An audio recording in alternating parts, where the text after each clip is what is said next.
এখন আমি আছি সরার উদ্দিনে।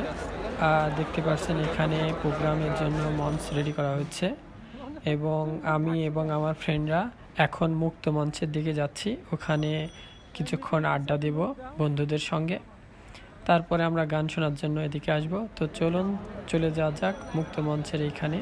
দেখতে পাচ্ছেন কি সুন্দর একটা পরিবেশ, সবাই এখানে যার যার মতো আড্ডা দিচ্ছে।